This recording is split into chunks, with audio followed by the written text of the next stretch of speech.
it works. I'm Nick Lewis. This is Raw Rebellion. I'm here with Bobby Bunz of Raw Food City. What's up, Bobby? What's up, Nick? Dude, this is an amazing person right here. He is on a 100-day juice feast. Why are you doing the juice feast, Bobby?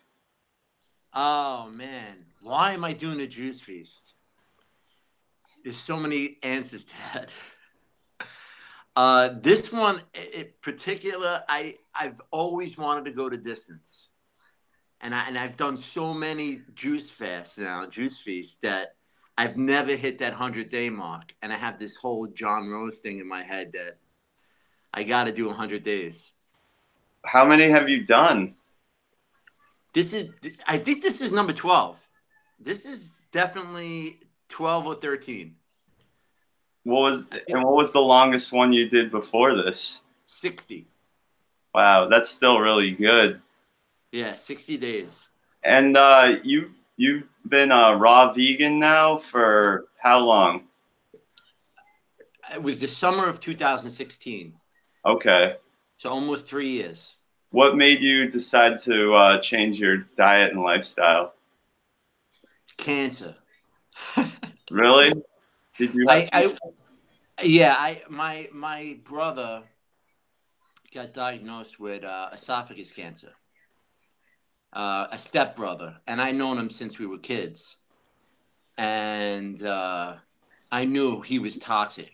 You know, I mean, his lifestyle was so toxic. Marijuana every single day, cigarettes. So we got weed, cigarettes, Coors Light, Doritos, cookies, extreme heartburn, and go to bed with a pint of ice cream to cool off the heartburn.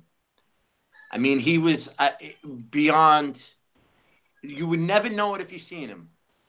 Tall, thin, good-looking, ladies' man. Just a, great attitude. Except when, the weed was coming. When he was coming down off the weed, and have to smoke again. But other than that, just you would never know it, But I knew how toxic he was, and I was scared for him so. And I knew the answers too because of the Juice Man, Dan McDonald. I was already, the seeds were planted in my head before. But how did you find those guys? Like, what made you search them out? Crazy. The seed was planted from Jay from I think in maybe 15 years ago. I bought my first Juice Man. Oh, okay. So, because he was on like TV, he was doing infomercials. It was infomercial style. The seed was planted. I was like, oh my God, I got to do that. I want to grow my eyebrows like that guy. Right? I gotta get on the juice plan, right? But then I used it once. It was in the basement. It would just collected dust. And then there was this Everyday Detox, Mike Perrine, right? He had a show with this girl, Rebecca, Beck's Life. So they're two YouTubers. They're two, one does meditation, the other does raw food like us, like just always helping people. And they were doing a video. And then Dan McDonald on the bottom of the screen comes up. And he's in front of the trailer. I don't know if you know the old Dan McDonald videos, but he's juicing in the front of the trailer, no shirt on, looks like Jesus Christ. He's beaming, and he's helping out this truck driver who lost 240 pounds. And he's explaining how just juice, you gotta juice, put the nutrients in, it'll make you stop eating, you won't be hungry. All this stuff, and I'm like, it just completely got me. I was just like, oh my God, Dan McDonald, my savior. I just started, I jumped right on a juice feast. I did 3 weeks. After the 4th day, I started crying. Wow. Because I knew, I felt the fog. I mean, the fog was lifted off me like no fog has lifted off me. I mean, it was like, whoa. My nose, my eyes, my ears, my every single part of my body just woken up at the same time.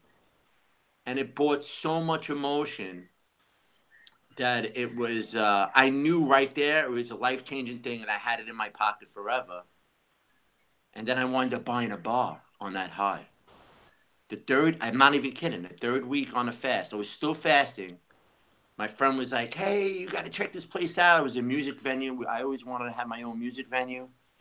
And we wind up buying a bar.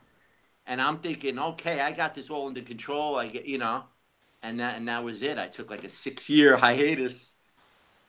Oh, wow. So you had found this a while ago, and then you got distracted. And so now you're just coming back to it. Yeah. Yeah. I mean, and it was the cancer, and it was me at 325 pounds trying to tell this kid who's dying of cancer what to eat. Right. And it was just, and he's looking at me like, what are you, nuts? Let the doctors do what they got to do. And I'm like, no, Jeff, because I knew, I mean, I was watching all the videos from 2010 to 2016. When I first started that juice feast, I was still hardcore YouTubing it, filling up my brain with John Rose and Dan McDonald and Raw Fruit Christina, and had multiple failures, because 2011 I tried doing it. 2012 I tried doing it.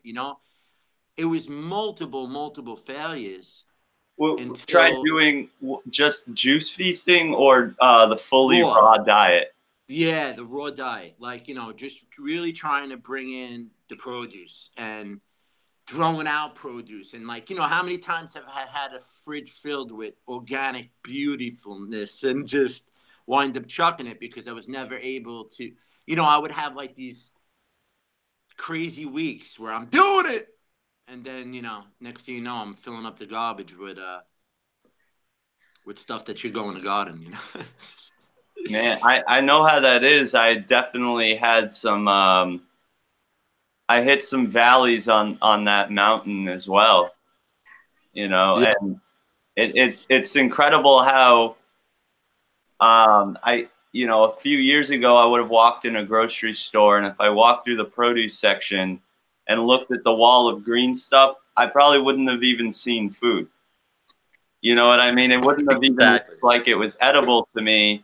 And now I just want to grab it and start munching on it, It's complete paradigm shift.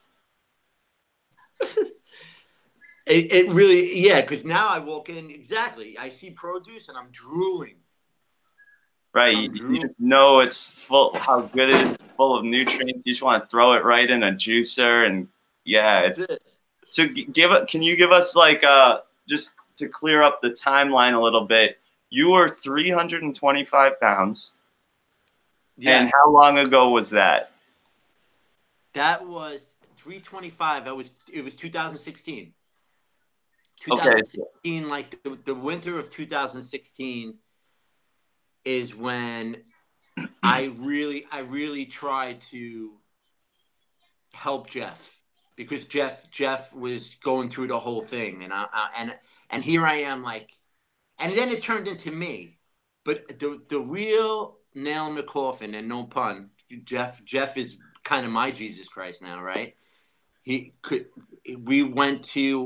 a bucket list, and we went to Florida for spring training, Yankee spring training, because he was a huge Yankee fan. And we're going to watch the games, and he could barely sleep. He's dying, he's like frail, and every time he moved, he was hurting. The cancer was everywhere. And he's sitting up at the edge of the bed, and he's watching me sleep. And this is what did it for me. This is 100% what did it. Because right after this moment, I stopped eating. He's sitting up at the edge of the bed. He can't sleep, and I'm out cold. And I knew my sleep apnea had gotten bad, because when I passed the 300 mark, I really couldn't sleep anymore. So I'm sitting there laying there like this. I mean, that's how I was sleeping. Yeah. And he's there and he's looking at me, and I wake up, I feel like he's looking at me. You know, you have that, I feel like I'm being watched as I'm sleeping. I just open up my eyes, you know, it's the morning, and he's at the edge of the bed looking at me. We're in a hotel, and you know, the two beds are together, and he's sitting in the middle, and he's just staring at me. He's like, Bob, he's like, you're gonna die before me. And bam, right there. That was it. I stopped eating, and then I tried to help him. You know, I'm like, I'm going to help you. I'm going to help me, and I'm going to help you, and we're going to run away. Because I begged him to run away with me. I was like, come to Hawaii with me. We'll just drink coconut water and pineapple juice up until, you know, so we can heal this thing. Yeah. Don't let the doctors do it, you know? Like, the kid could have had cancer for years. That's the thing with this. It's like, people don't realize that they, you know, okay, they're diagnosed, but how long do you have it? You know, some people could probably be walking around with this shit for 20 years. Right. It takes a while for the growth to metastasize, and you know, like something like this small could take, like you said, it could take 10, 20 years to. Yeah. I mean, we all have the cells in us. We all, you know, it's us activating them and screwing them up, right? Is what makes them grow. But you know, that's the thing with this whole with everything, is that the more I get into John Rose and Robert Morse and Earther Academy and all these superstars, like even you, like you're figuring it out. I'm figuring it out. We're all like we're awake. We're awake, right? And it's just really now getting the word out, and the more we do this, the more people. You were saying it last night. We're alone. I'm alone here in New York City. You're alone there in Boston, right? Yeah, it's like I'm walking around. I really do feel like it's the Matrix movie, and I'm walking around. I'm looking at all these zombies, and the only thing I could do is just keep this light beaming so I could just attract more people. That's why I'm like, I really want to. This feast is about so much more than me now. You know, I oh, got it figured out. Now it's just getting everyone else to figure it out. that's why they call it the hero's journey, man. You Yeah. know? Yeah, and cancer is a big part of that. Like cancer and heart disease. I mean, those two things, what we're doing, it kind of wipes it out. You know, like you really don't have to. And that's what's great about this too, is like that, like subconscious fear of that is gone. Once you start doing this and fall in love with it, man, you don't have to worry about that. Because I was always walking around kind of worried about that. That's what scared me into this lifestyle. Yeah. I mean, look at the stats. Like 50% of us are going to get diagnosed now. I mean, it is just the scariest thing in the world. You're like lucky if you don't get cancer now. Like it's just crazy. And heart disease and diabetes. I mean, that's just part of it. That's like the beginning. You know, diabetes, heart disease. Then they start giving you medication for that, and then you wind up with cancer. It's like boom, boom, boom, boom, boom, boom, boom.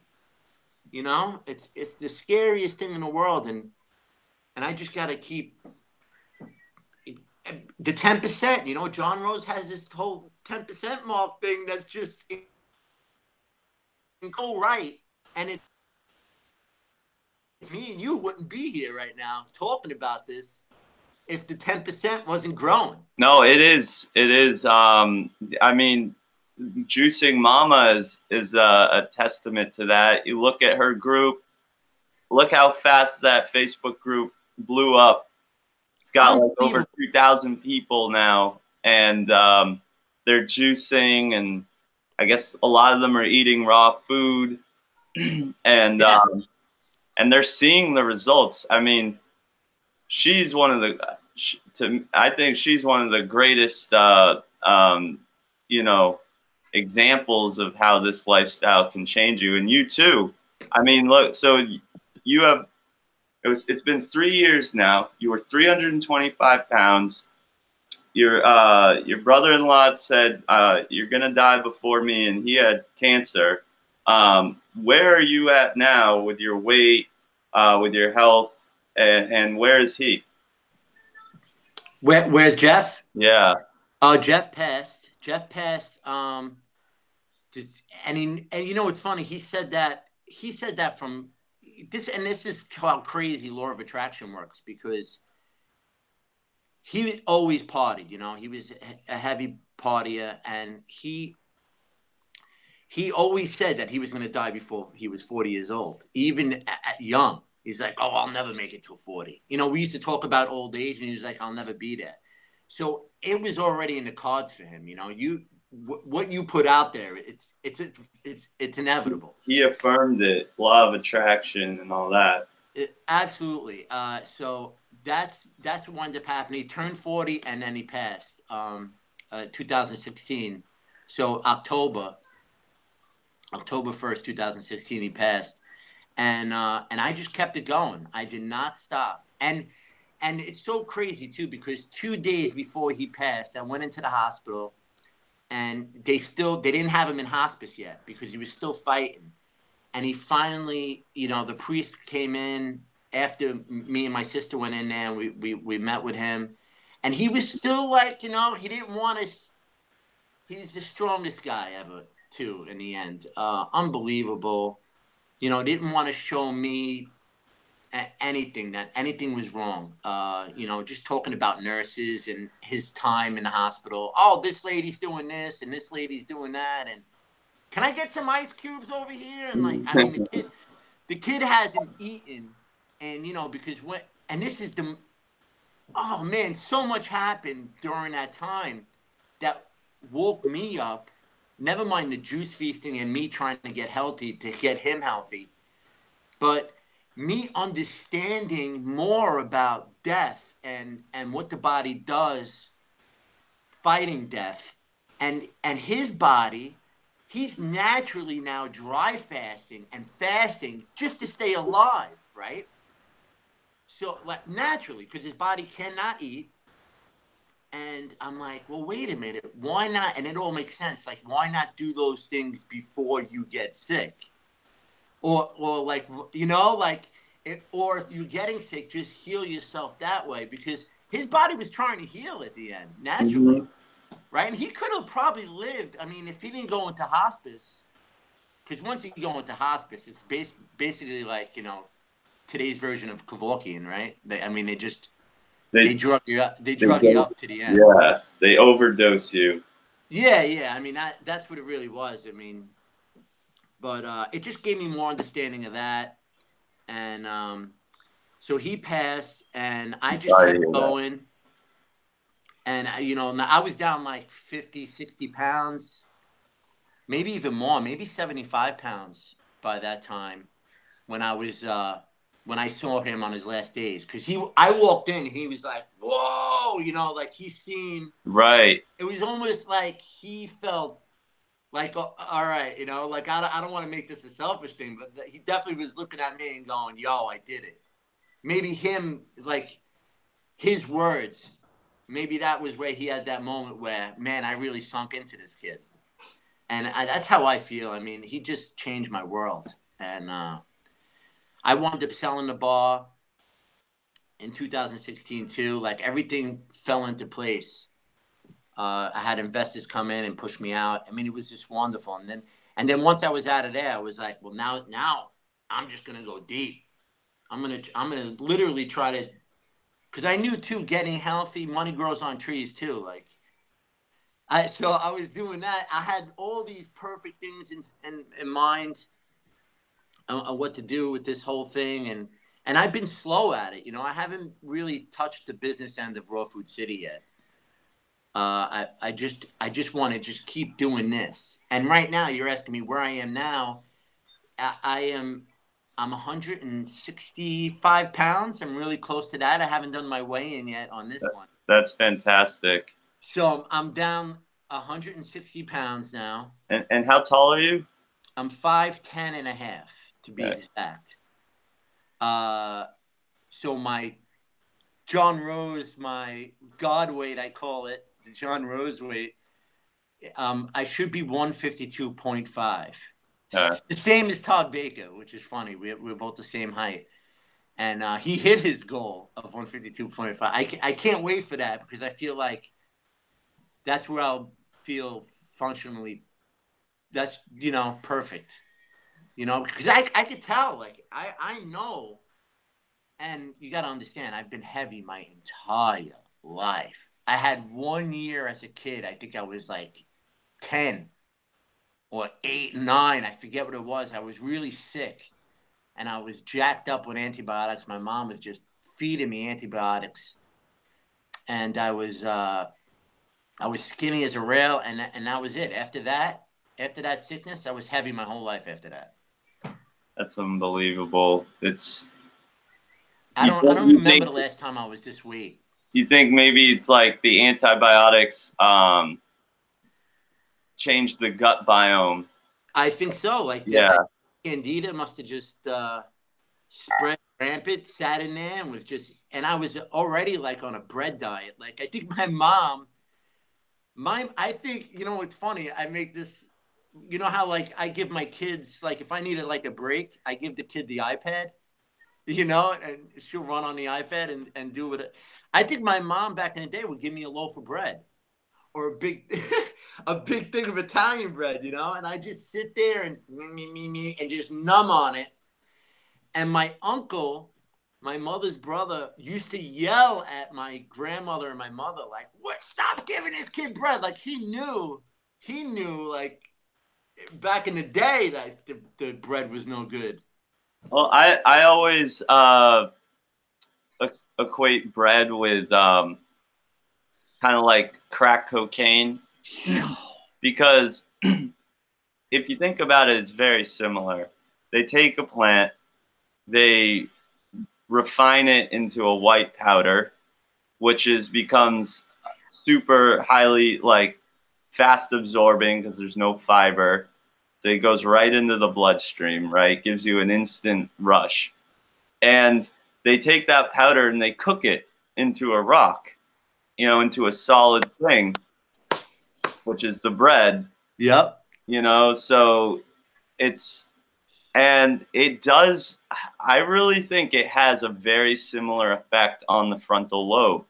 And in terms of, how it creates addiction. It's a very hard thing to give up bread, once you've had it. And it's been the hardest. That's between coffee and bread. I really don't know what's worse, and they both go together. That's why I've had these moments where I was just still cheating with coffee, and every single time I go back to coffee, I'd have these cooked food. I want to kick the house down for a piece of bread, or pasta, or potatoes, or I was craving cooked carbs when I was bringing in coffee, and I kept trying to tell myself that it's not that, I just love the bitterness. I don't know what I was. So this feast really is get off the coffee feast. And right now I'm having chicory root. And chicory root has been a savior, if anybody don't know about that. It's really helped me. It tastes like coffee. Yeah, it has like that bitterness, it has the whole package. And no caffeine. Yeah. Yeah, so it's really helped me, and it's what I'm drinking now. Yeah, it's so funny. I hear I've watched a few videos on YouTube recently where it's either like a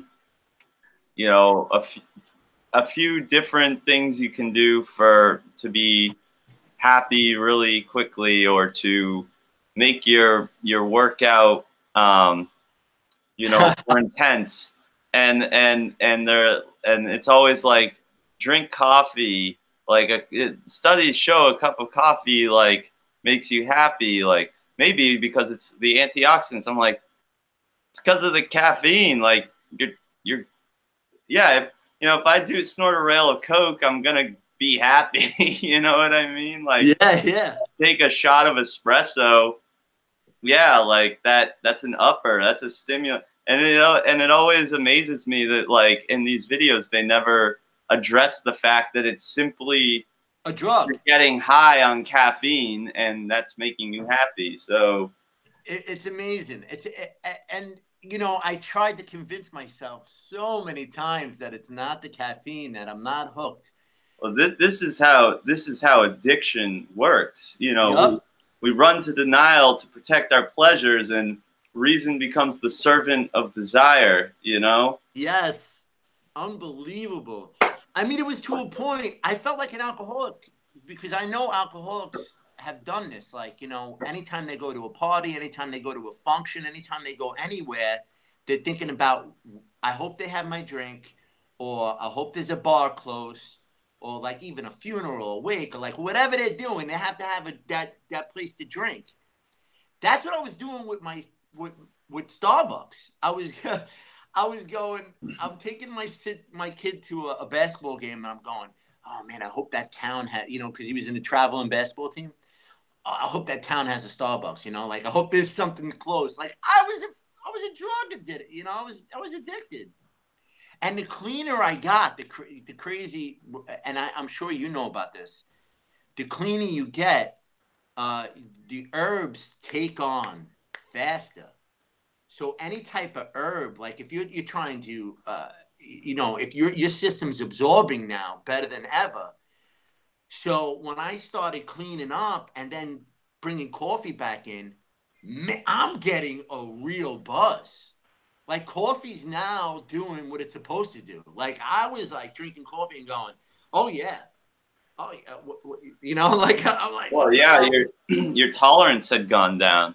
yeah, and the herb really just hit me hard, and you know, and then I'm you know breaking down. I'm like, we still have to process it, you know, like, and that's that Sun Cook guy that you showed me. Man, that guy was so good because Eris Latham. wow, he's so good, and you could tell he's doing it forever. You know, almost similar to Over 40 years raw. yeah. You Dr. know. Peachy's like that. You know, I have a local guy here who a fireman who's been doing it forever too. He's Dr. doing B. raw. Yeah. He's like a 60-year-old raw guy, and he's been Wow. yeah. He has a book out right now too. This is the This is in Raw Life. Staten Island. You know that guy, the Raw Life Health Show. Oh yeah, Paul Neeson. Paul Neeson. He has him at every one of his retreats. And he's just and he has a book out now that I know Paul is always plugging. Oh, Dr. Bishi. Yeah, that's so you've met yeah, so he lives in Staten Island. yeah. He's a Oh, local, no kidding. man. Yeah, he's great. I watched his stuff, his interviews. Yeah. And he's you know, a lot of Staten Island people have gotten this message, but it's still hard to find them. Everybody's like spread out.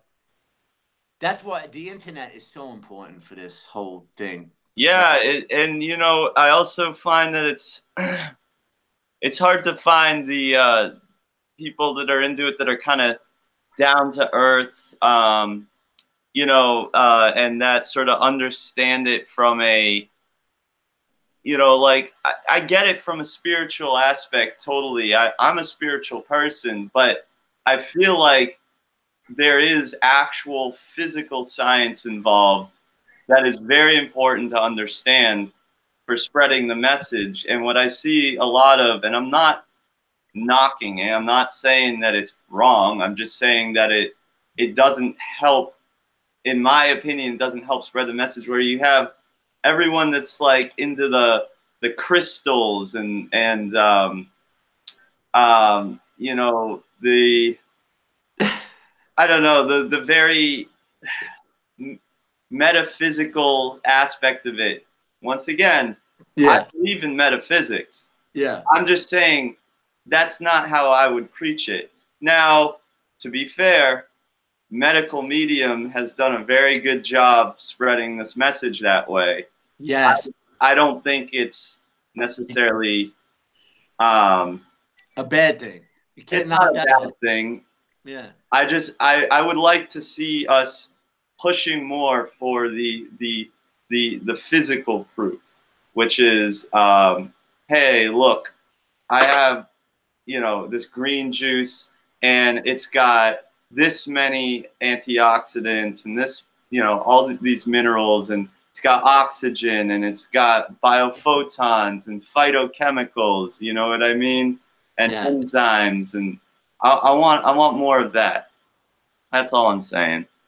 Yeah, and we're doing it. We're getting that message across. What is your opinion of medical medium?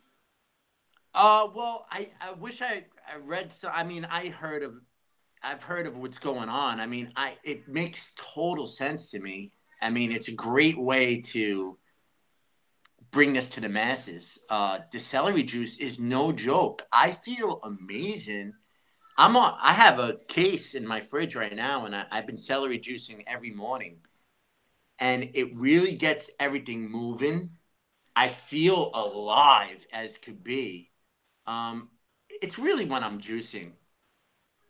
I could be juicing anything, and I feel like this really. But the most amazing thing about celery is that it's rumble in the belly. Like it's helping me almost like you know how juicing mom is into the enemas? Right. It's doing that through the mouth. Right. So It, you said recently in one of your videos that you're not doing any enemas on this fast. Oh, by the way, what day are you on? 66. Oh, congratulations, my Thank you. friend. We're so close, 34. Oh my goodness. That's amazing. Can't wait. I'm gonna definitely. My finish line video. I gotta make a nice video, Raw Food City video, where I'm like running through, like the finish line, and like I sit down. I have this vision, and I sit down, and there's a giant watermelon there. You know, and I just start eating the watermelon. So are you going to break the fast with watermelon, or are you going to do the prune test? You know what? I keep thinking about the prune test, and wait, hold on. Look. Hey, you want to laugh? I literally yesterday, yesterday I went out and bought the bag. You know, getting ready. Right. Just look at it and we're like, oh, there she is. You know, I'm gonna sell this. And I'm like, all right. I'm excited to do that. Just to do it because it's always like a great explosion. But I don't. You know, John.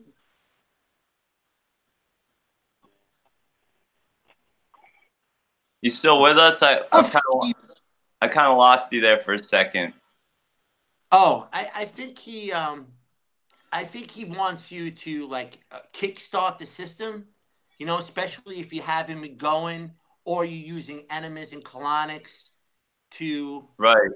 go. Like everything that's happening with me is happening naturally, and See, I'm moving every day. I was always, or I was under the impression that and now, well, you've been raw now for what, 2 or 3 years, like fully raw? Yeah, yeah, So it might be a little different for you, but I know that if you haven't done a juice feast or a lot of cleansing to begin with, that the first 2 weeks of a juice feast, at least for your first juice feast, you should be doing enemas. yeah. No, And that is because you have a lot of bile caking up in the colon, which will cause your body to reabsorb the toxins. Right. But so this hasn't been an issue for you. You haven't had any serious. Well, I used to in the beginning. I was doing colonics. Right, and that's So similar, my pretty my much my the same thing. my first few juice feasts, I was doing colonics. So and I was having sessions, Nick. I mean, I'm not kidding. I did a 45-minute colonic, and I had 35 minutes of stuff come out of me on that session. Like, what is going on? Like, type of stuff. And the guy that was doing me, Mike Perrine, Everyday Detox. If you don't know him, definitely follow him. He's a superstar, and he's been doing colonics for 25 years or something. And he's going, Bobby. He's like, because I was raw for a while before I started doing the juice feasting and the colonics. Because Dan McDonald like really pushed that on me. He's like, you gotta do colonics. Like he was doing videos and he was saying, do the colonics. It's gonna help. He was doing colonics like every day. I haven't had one yet. I'm looking forward to it. Holy crap! Literally, yeah, right. Figuratively, literally, crap. I mean, it was coming. The tube was filled, and you could feel it as you're laying there. It feels like, okay, now I'm going to the bathroom, and you just go into the bathroom, and you go into the bathroom, and you have that feeling of like, oh, and this poop is just constantly coming out. And what's amazing about the colonic is that it doesn't even actually get all the way up into your small intestine. No. So that was just like the back end. Yeah. Yeah, I mean, it was unbelievable. I mean, yeah, I know, because it took me almost 40 days to stop having a solid movement every morning when I did my 90-day juice feast. So, and I started out at 130 pounds anyway. You know what I mean? So right. And that's a good thing for people to know, is that you could be thin and still be unhealthy, obviously, and still be able to do fast, like even water fast. I mean, Lauren Lockman had somebody in there that was 80 pounds and went on a 30-day water fast at 80 pounds. Because you don't really lose weight. Your body does something else, your body just heals. Well, I certainly lost a lot of weight. I was getting down to you under the 100 mark? What? Did you get under the 100 mark?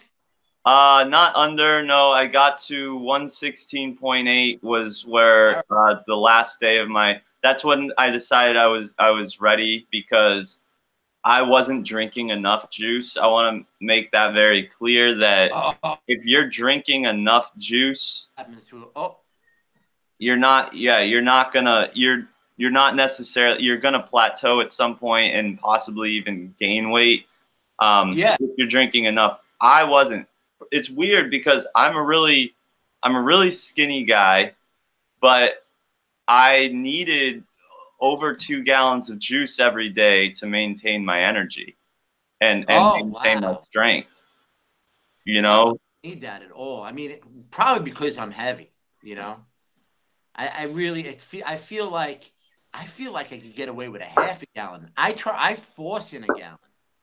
Really? Yeah. See, I can just knock juice back all day. I like, Yeah. It's absolutely amazing. It's so fast and so eye-opening and such a water fast hack, juice fasting. That's why I love everything about the whole juicing movement, because it's such an eye-opener, and you're still able to do the day-to-day things. The water fasting, you have those moments where you can't move. Yeah. And you really shouldn't on a water fast, because you're using different stuff. Like when you're juicing, and why we call it a feast, right, is because we're still getting in calories, we're still getting in nutrients, and which is all hogwash in the end. I hate even talking about calories or whatever, but it's just you're able to do things, and that's why I plug Juicy Mama all the time and her challenge, because the 10-day challenge is so important, because people are doing these 3-day challenges, and on that third day, they're at the worst day. The third day is the worst day for any juice feast, you know? I know, man. And people end it and they're like, I'm never doing that again. But wait a minute, don't end it. You've missed out on day 4 and day 5 and day 6 where that fog blows away. What happened Right. in 2010, that's what happened to me. A moment where I'm crying. A moment where I'm so clear that I've found the secret clear. Like I'm reborn, heaven clearness. Like, and people don't get that. In a 10-day feast, you can get that, you know? People have those moments like I've had. You have the light bulb go off. The light bulb, you know? And then I held off to that for 6 years in my pocket as a weapon. And it's so funny, you know, because I did a lot of TV work and local TV, and I was on Impractical Jokers, you know. Sometimes I'm known for that. I got a few followers who are big Impractical Joker fans. My partner at the bar was Sal from Impractical Jokers. So, like, you know, he became famous overnight and he's doing his thing and he put me on the show. And it's so funny, like, I embraced my fatness. I always was shy to being heavy. Big shirts and never played with I had these big, wonderful moobs, you know, my boobs are ridiculous, you know. I saw they were glorious. Unbelievable. And I embraced them because of the juice feast that I went on. It was so weird. It was like, okay, now's the time. So the whole time I owned the bar and I'm doing all this TV work and I'm just being a ham. I'm just being a fat ham. I'm out there having fun with this body. Because even I have a band too called the Barnyard Boys. And even with my band, I started putting on these ridiculous outfits, these fitted outfits, cutting my nipples out and half my ass. Like, it was so ridiculous, Nick. And I embraced that because of juice, because I knew I had this secret weapon in my pocket that I was going to change my entire life and my body and everything. You know, holding on to this. And I was like, I'm going to have as much fun with this giant body as possible. And I did. I mean, I was on a national TV show. I just became the fat guy and really embraced it, knowing that I was going to be this guy. And now look at the great part about what I'm doing now. And it sucks that sex sells. So like now I'm in a point. It's almost like, okay, I hit the healthy mark. I feel great. Now I just want to get super lean and sexy like you know, just start getting that chisel look. I've seen some shirtless videos of the Rover Cubs. I'm like, yeah, I mean, that's where I want to go with this, and have that shining beacon of what Dan McDonald gave me, because Dan McDonald kind of looks like Jesus. You know, he's very the Jesus spot is in right now, man. I'm telling you, man. I was just like, I'm like, okay, this is what I want. So, and once I started Juice Feast and I lost 50 pounds, like a blink even, I lost 50 pounds in 3 weeks. That was your first Juice Feast. My first Juice Feast. I was like, this is a joke. And 21 days when I broke it, I didn't want to break it.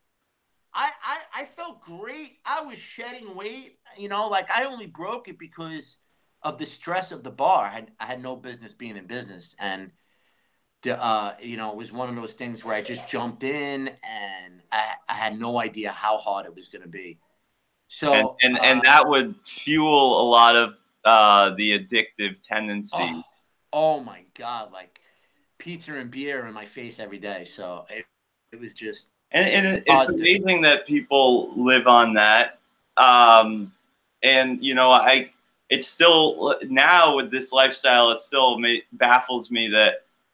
I mean, I go out. I can't really even go out with my vegan friends as much because like everywhere we go, it's like I'm like, what is there to eat? You know, you could go to a proper restaurant and you could say, hey, I just want all the fruit that you have, or I want every raw vegetable you have, and and it works, and that works. But Yeah. like, you know, you go to a bar and they're just going to be like, oh, well, we have limes and iceberg lettuce. You know what I mean? Like, Yeah. you know, Been there, done it. Like, you kind of learn too, right? I mean, do you like stock up on yourself before you go out? yeah, I, well, I always bring like bananas or dates with yeah. me. You know, I usually have something with me, or, you know, or I might just go and get like a bunch of coconut waters, and those kind of, you know, sustain me for the time that I'm out and about. You know, it's like I don't get me wrong, I love to eat, and when I'm at my house, I'm eating a lot. But when I'm out, it's like, you know, I can go a few hours without food. Well, You know? that's the beauty of the juice feasting too, is knowing that you don't need to eat. You know, like we're so conditioned to eat. It's just you know, you finally build that muscle that, you know, you look at food and really, I mean, what's helped me, and I've kept this in my mind, is that when I see these foods that used to trigger addiction, now it triggers potpourri. I think of it as, okay, it smells nice, but it's not food. I look at that. I look at like deep fried foods and stuff now, and I'm like, that's not food. Yeah, Um, I was telling you last night, I still have using dreams sometimes about fried food. It's really weird how it's usually it's fried food that I'm, yeah. you know, um, Oh, the magic of fried food. and I had this when I have the using dreams, it's often about eggs or fried chicken, and I'll like sort of be like, I'll take a bite in my dream, and I won't even be thinking like, oh, this was an animal or this is cooked food. It's unconscious, and then all of a sudden in the dream, I become conscious. I'm like, oh, what am I doing? Like, this is terrible. And then like I'll put down the meat part and I'll just take the fried skin part and I'll be and it's just like, what is that? You know, like, You know what it might be? You want to laugh? Because you know, like when you're eating animal, you're taking in their cells, right? You're taking in their whole being. It might be like an old chicken in you, hiding in your colon, you know, sending out those messages like, oh, "Remember like me, you're in the fine." mitochondria of the cell, maybe that's breaking down Yeah, and you get the, well, John Rose talked about that, how if it's the fat cell, the old fat cell you're burning, or waste matter in the mitochondria of a, you know, protein that's being replaced or something. yeah, Yeah, you get like a flashback. yeah. But I'm see, telling you. I think that's more of a waking thing, like when you're awake. In Yes, my opinion, I think the you would never dream. know that if you on a regular diet. No, you wouldn't. Yeah. Yeah. Well, it's very similar to how people that have done a lot of acid will, you know, Yes. flashback when they'll start going like on, you know, they'll start living a healthy lifestyle, start running a lot, and all of a sudden they're burning calories and the Boom. They acid have that comes moment. back. It's back. Yeah, it's crazy, right? I think that the fried thing, I think that gets back to what we were talking about earlier with the um it's the carbohydrate, it's the cooked carbohydrate thing, the refined cooked carbohydrate. I think it's literally just a using dream, like a drug, Yep. because in the dream, when you eat it, you get that sensation. Yep. It's you're getting high, Yeah, and 100%. And that's you what know, I'm telling my 12-year-old son. I mean, that's how I want him to look at food. I want him to realize that I feel like it's my duty to teach these two young kids, you know, like all the right stuff, all the stuff that I'm learning, you know, like when it's cooked and processed, it's basically a drug. You know, like any. That's how I look at cooked food now. It's a drug, and And for anyone out there that thinks we're crazy, try to stop eating cooked food.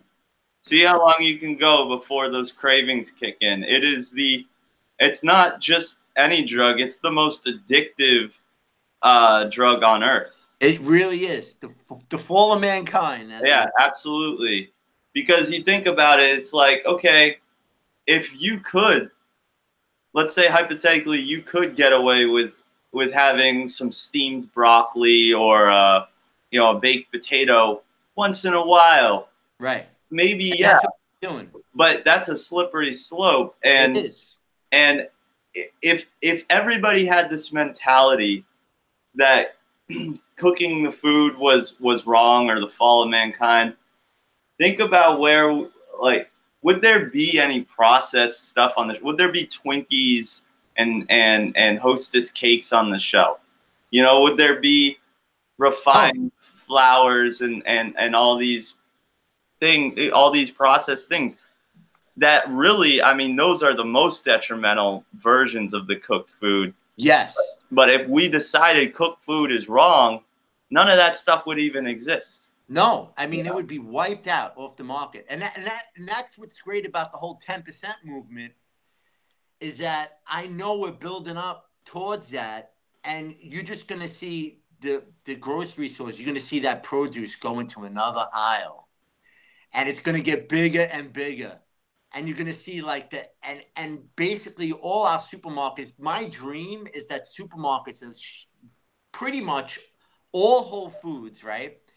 And if you're buying meat, you're spending like $100 for a hamburger. Like meat's not even, if you have to be a millionaire to buy a burger. I mean, I look at that like the future. Hopefully it just becomes like so socially unacceptable. It's just not even carried, like you know. Cigarette. Like so there's like a couple. I have several other questions for you. I haven't even got to because we've just been having fun here. Oh yeah, yeah. You know, like I knew this was gonna be a day like this where we could just breeze forever. Oh, dude, I love it, man. This is like this is what I want to do, and like, you know, I want to go on tour with this stuff because yes, it's what I love to. I love talking health. I love talking juice and veganism and food and, you know, just what it's done for me. But so we're talking about animals here. When are you at all vegan ethically? Or I mean that actually vegan isn't ethical. Yeah. So are you not just plant-based, I guess is what I'm asking. I definitely have always walked over the ant.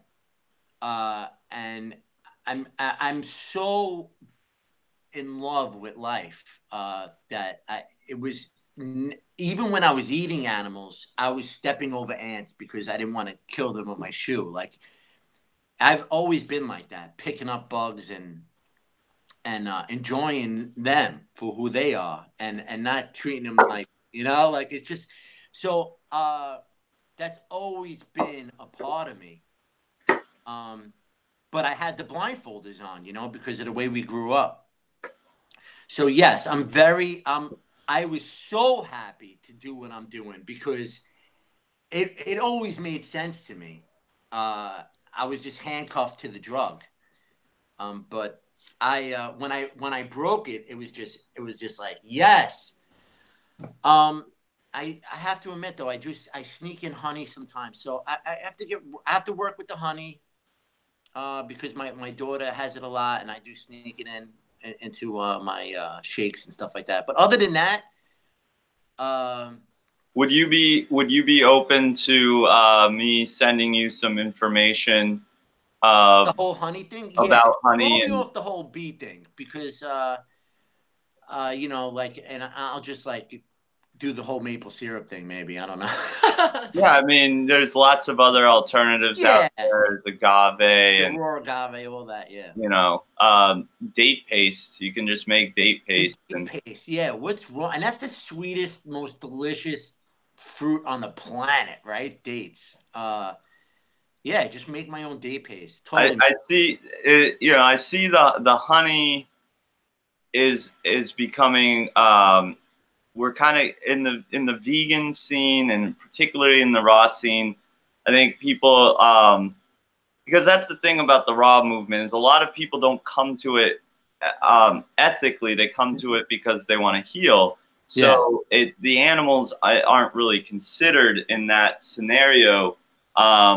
So something like honey, you know, people think it's raw a lot still, more right? innocent, you know, than it really is, and we have to recognize, well, you know, these are just as sentient as any, you know, any sentient animal, and Well, that's what's exploiting great them. about the Sun Cook guy that you showed me, because he did a whole thing on the bee right there. You know, you're eating the. Are you gonna go eat somebody's throw up? Yeah, Like it is. It's the vomit. It's the bee. it's Honey. vomit. I was like, yes, I need that because I don't want to do it anymore. So it was that helped me like get to the next B level.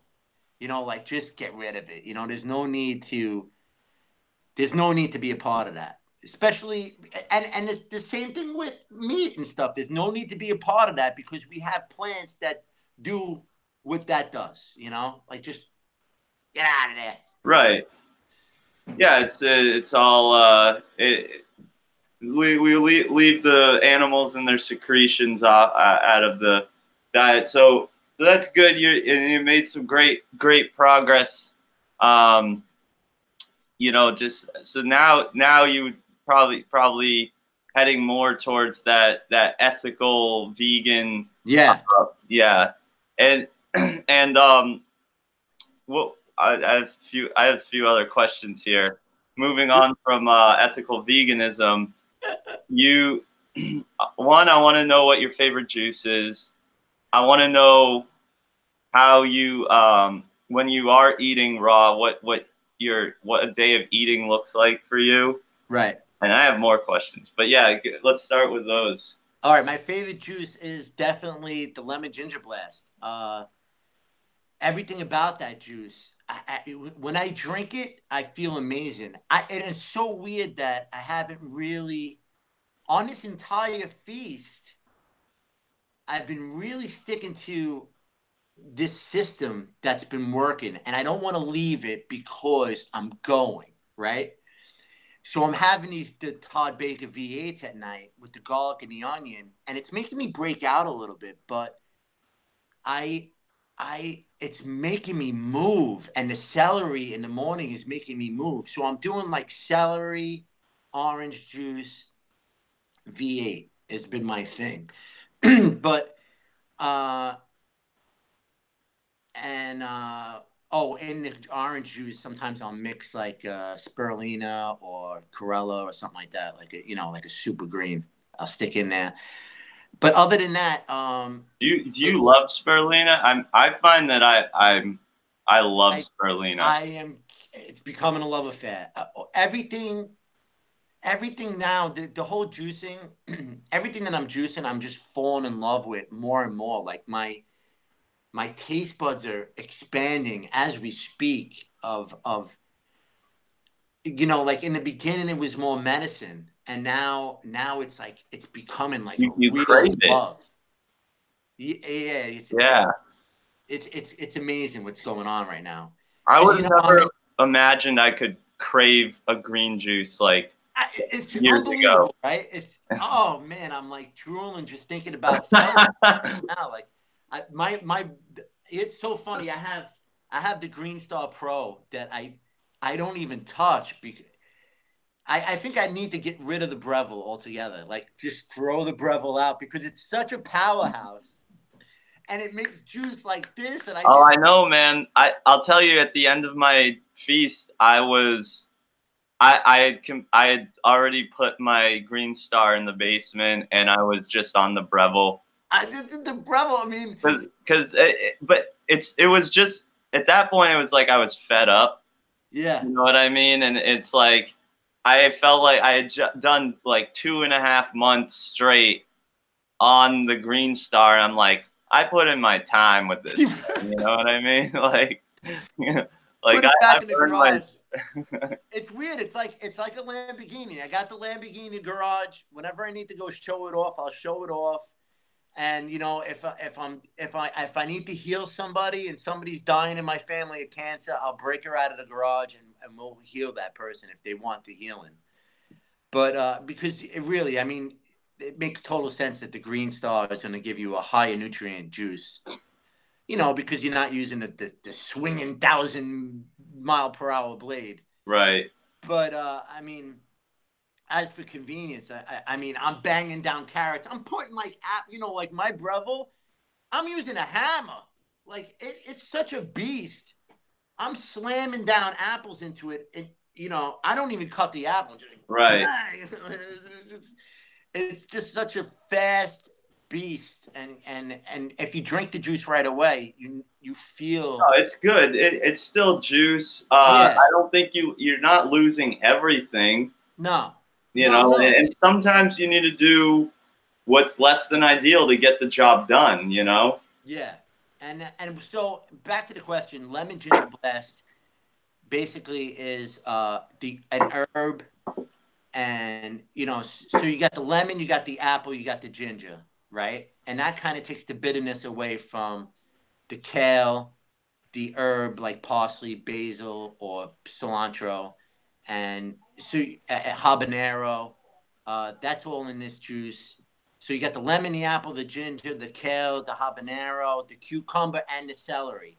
So all that in there makes this amazing tasting. And I guess the lemon kind of with the apple and the juice is just amazing. So if you're gonna, if that's I'm my saving favorite, it right now. You make it sound good.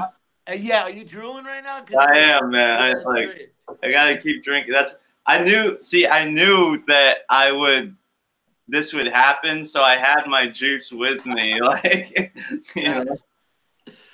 I pounded. I should have sipped on my celery juice. I pounded my celery juice and made this chicory root for the interview. I should have just kept the celery juice on the side because even me, like, I'm craving like that celery, that taste, you know. So. Oh yeah, yeah. I was at Whole Foods in Framingham here a couple of weeks ago. They had Whole Foods. I love Whole Foods. I mean, you know, they had a juice. They have a juice bar. The ones that have juice bars, those are the ones I love to go to.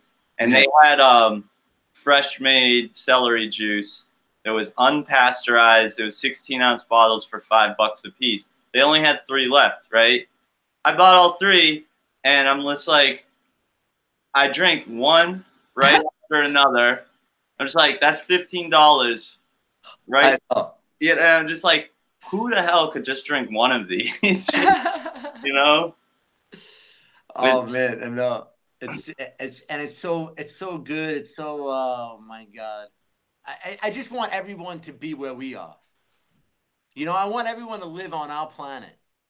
You know? Yeah, I know what you're saying, and it's I'm still trying to. That's why we're doing the focus group. You know, with the John Rose focus group, because we're trying to figure out what is the best way to tailor this message for different people. Yeah. Because like I still have a hard time getting through to even to the vegans here, who even the people that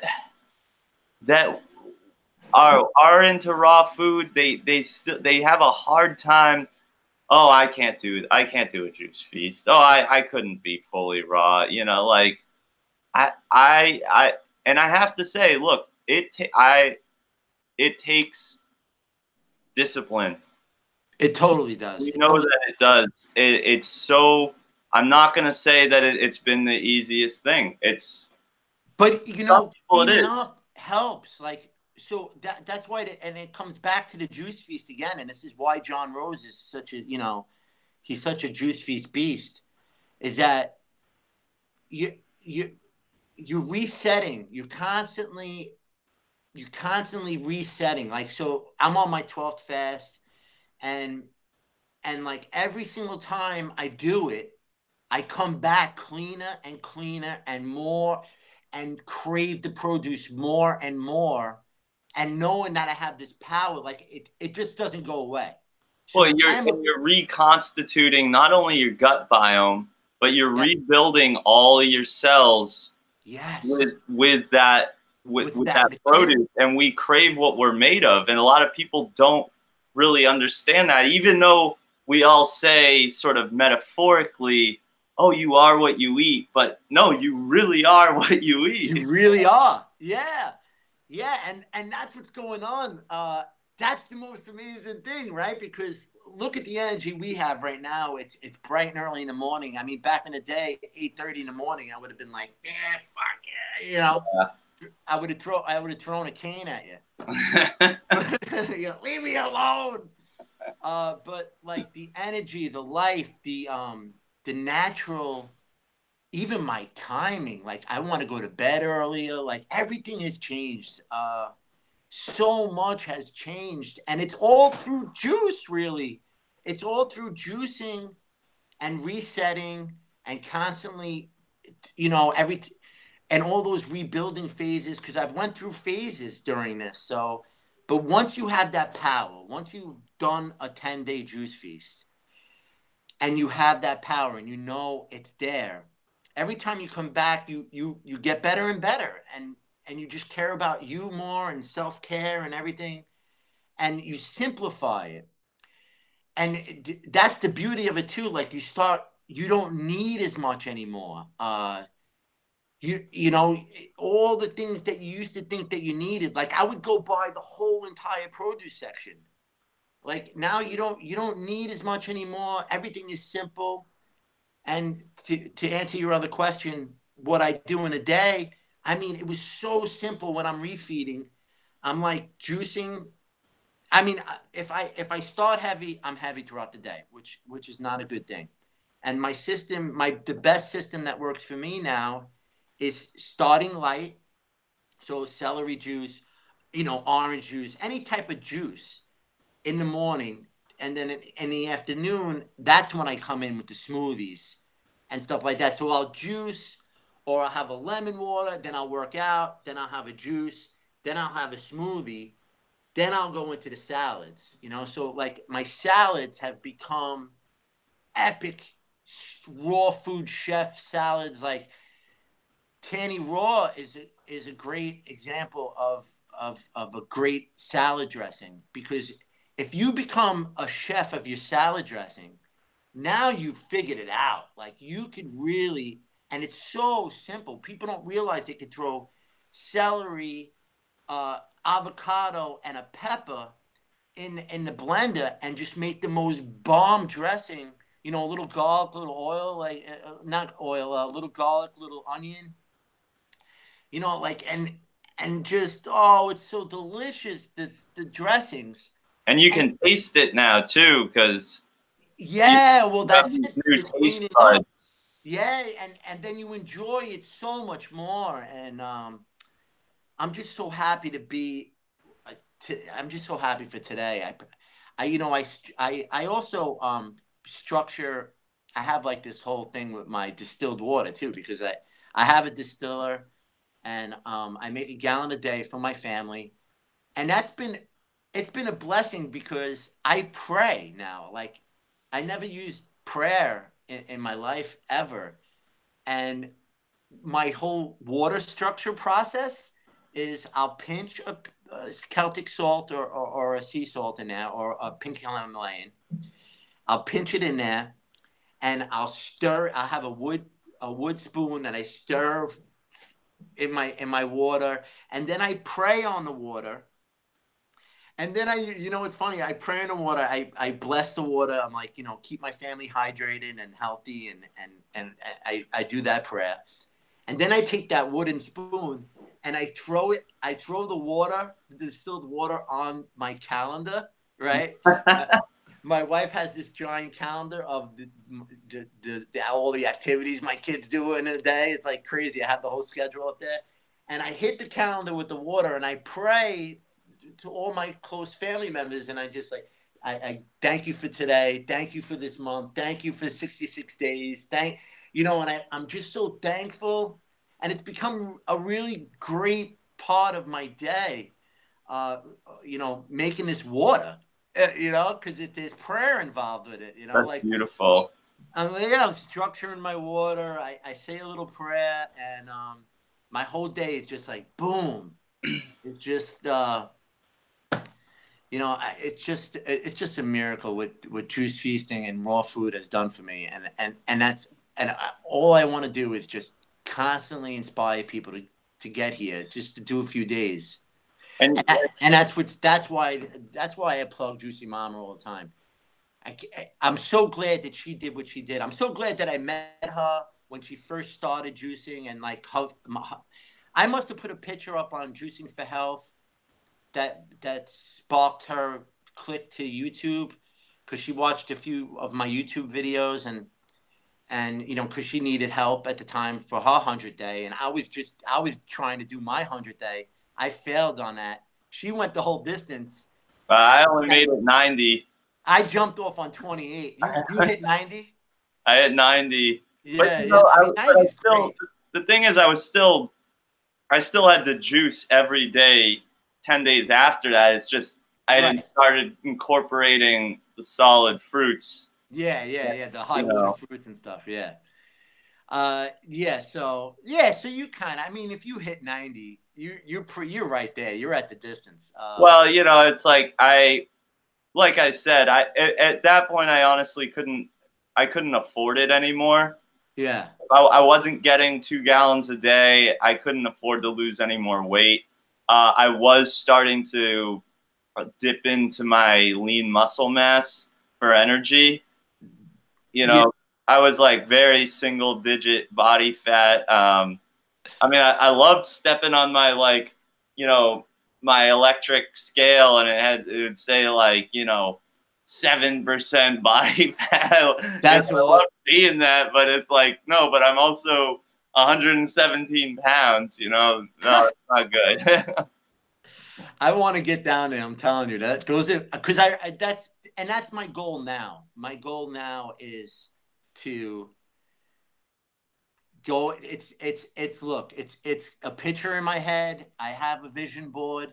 I want to have that rail. I want to be lean as possible and rebuild with plants. I know, and I know this 100 day juice feast is not going to get me there.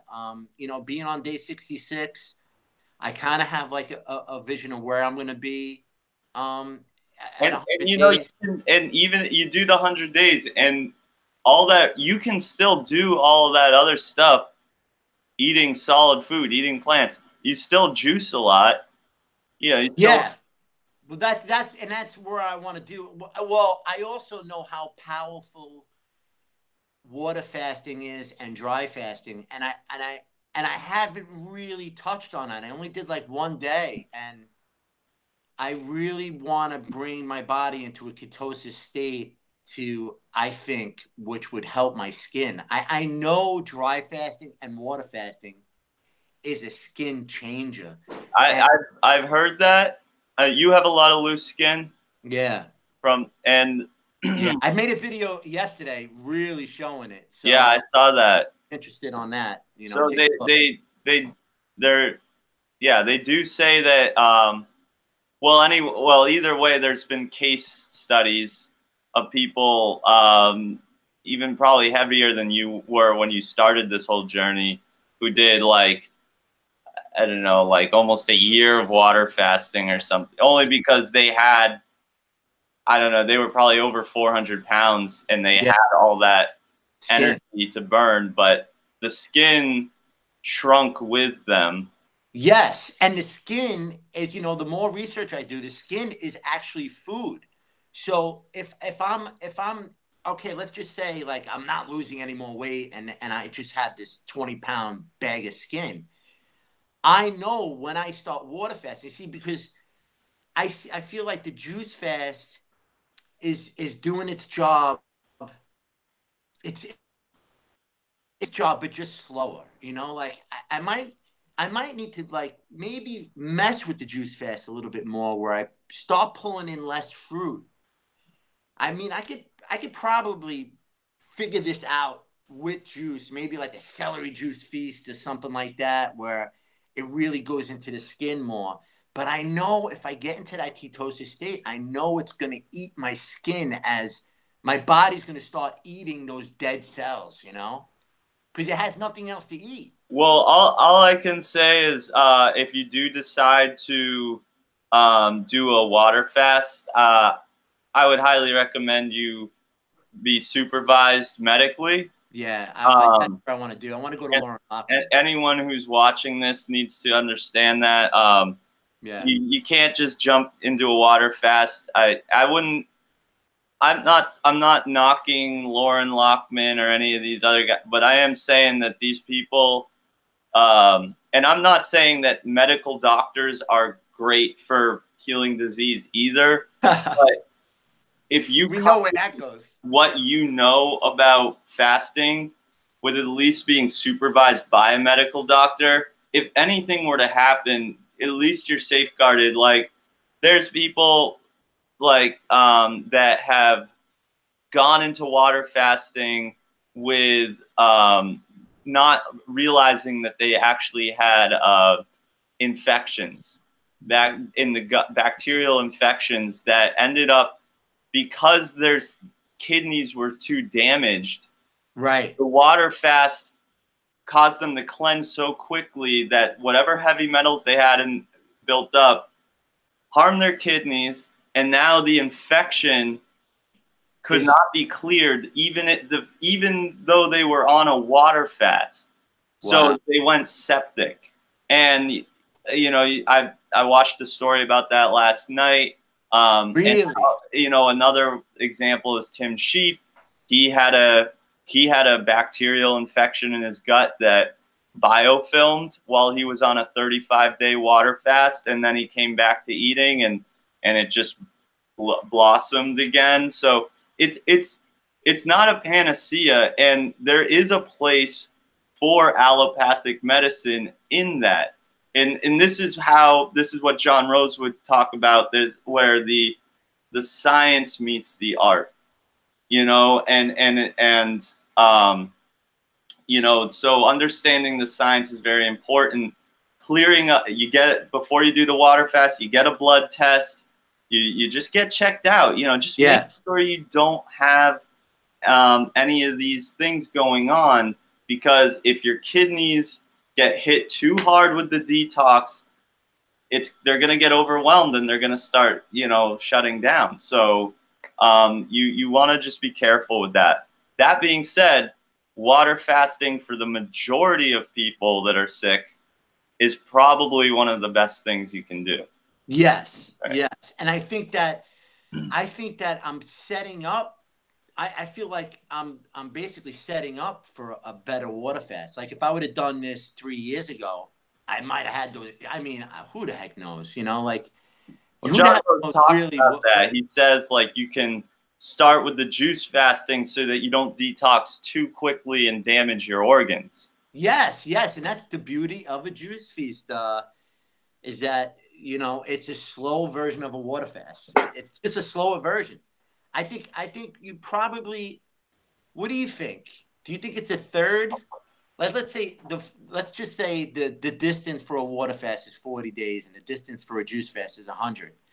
I think it is a third. I think 100 kind of equals up to like 33.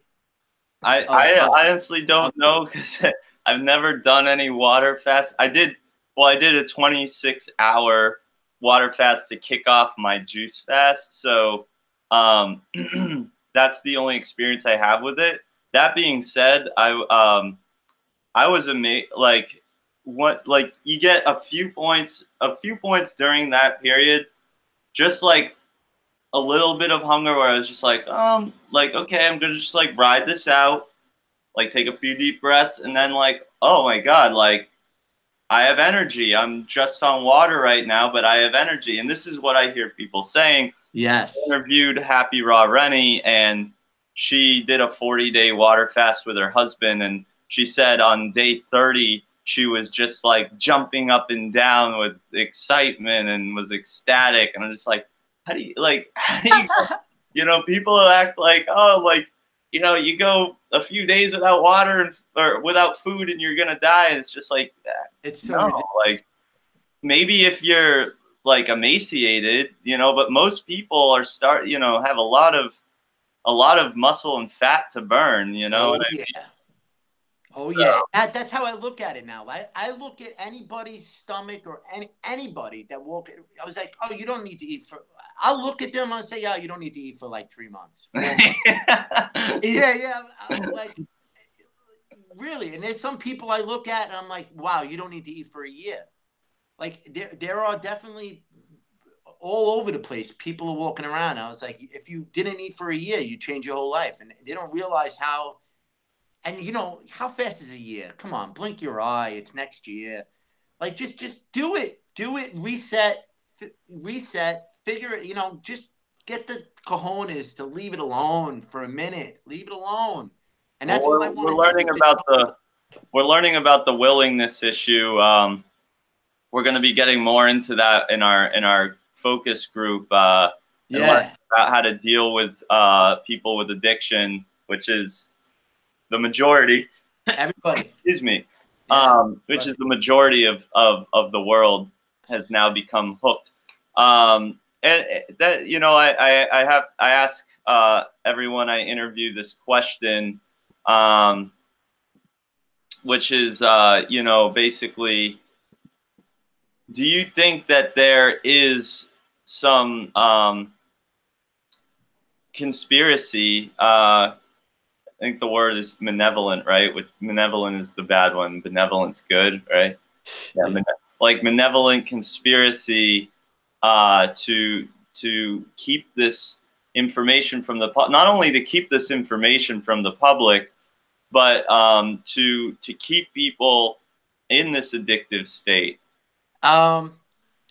Look, we definitely know that, you know, people who are sick, they're gonna make money off of people who are sick, and I'm you know, and it's so obvious now, like to us, like what's going on, and the clarity that we have, and you could see like the whole, you could see it in a different level. Like it's really hard to explain in words, but like I don't think it's a conspiracy. Like I wrapped myself up around that for a minute, like thinking that, you know, the higher people are making people sick, but like if I just think if they were, if all those higher people who had this control over everybody was doing what we were doing, they wouldn't possibly be able to do what they're doing because of how they feel. They would just want that message out of what they're doing is amazing, right? So, like, if everybody, let's just say all the billionaires, secret guys in the castle who are sitting at this round table discussing how, you know, we're going to screw everybody up and we're going to make all this money, I think that's all, they would have to be messed up. You know, like, Well, isn't that the whole idea? It's the sickest of the sickest of us exploiting the sickness in us. yes, yes, yes. So that's really, I mean, the kings and queens died young too because of gluttony, and the farmers lived for 120 years old. Like so, And we're not even in those kings and queens aren't necessarily the ones at the top of that pyramid. So. no, it goes further than that. Like yeah, it's a real dark hole. You know, eyes wide shut, like oh, everyone's got masks on, and it's a whole thing. Like I picture it, but I just yeah, that's definitely what it is. The sickest of the sick, controlling the sick, that making all the money, and it's just this guy. It has to be something going on. I mean, it's fun to think about the whole conspiracy end of it, because I mean, it really is just it's the system everybody's involved in. It's just breaking. It's just hitting that 10% mark, right? It's just letting people know. The internet is the downfall to, if they get rid of the internet somehow and they stop me and you from talking and putting this word out there, then we got a problem. You know, then there's a real problem. That now, because now freedom of speech, and we're being shut down to talk about our experience.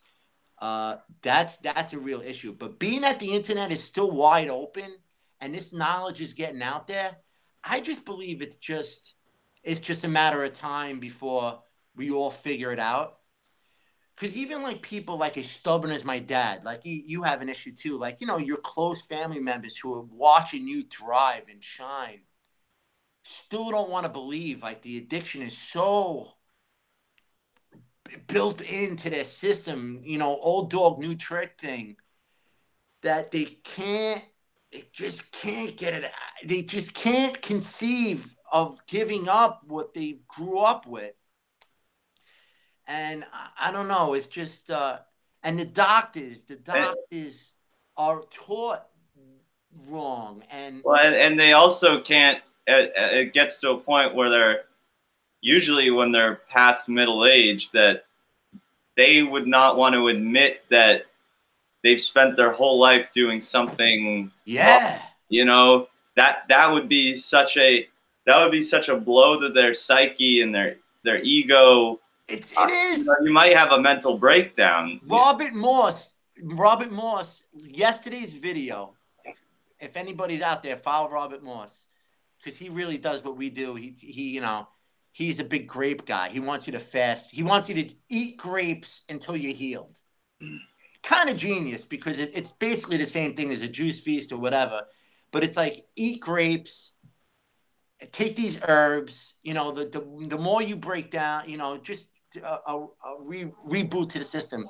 But Robert Morse was talking to his doctor, you know, because he gets in a little heated arguments, you know, because he's pretty much known for what he does in his end of the world. And like he'll get into heated arguments with doctors. And this guy was doing it for 15 years. And he was saying 15 years, you don't even know about the lymph system, you know, lymphatic and blah, blah, blah. And what causes You look at, they just discovered, it was like 2017, they discovered there was the biggest organ, right? Lymph in the brain. Oh, what was that? There's a lymph system in the brain. And it's like, I just assumed, before I even read that article, I just assumed, well, there's blood in the brain. So like, wouldn't there be lymph in the brain? Like, it just seems kind of like obvious, right? And yeah. And they weren't teaching doctors, like doctors weren't gonna like say that they knew that because it wasn't taught in schools because apparently, I don't know, it was, I was just very surprised when I read that article, like, wow, like they just figured this out, you know? Yeah, unbelievable. Unbelievable. But again, it just shows you and watching their channels grow. Like I think when I first started watching Robert, he had like 40,000 subs. You know, like you could see it. Like now it's 90,000. Like you could see that it's just a matter of time. I love watching this growth.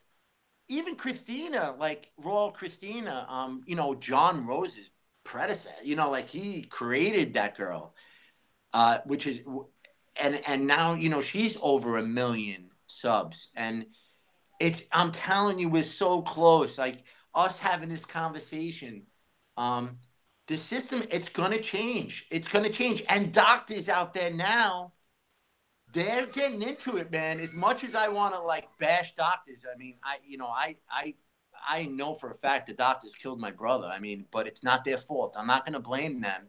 But they killed him with their system, with their BS system. Well, see, and this is what I'm saying.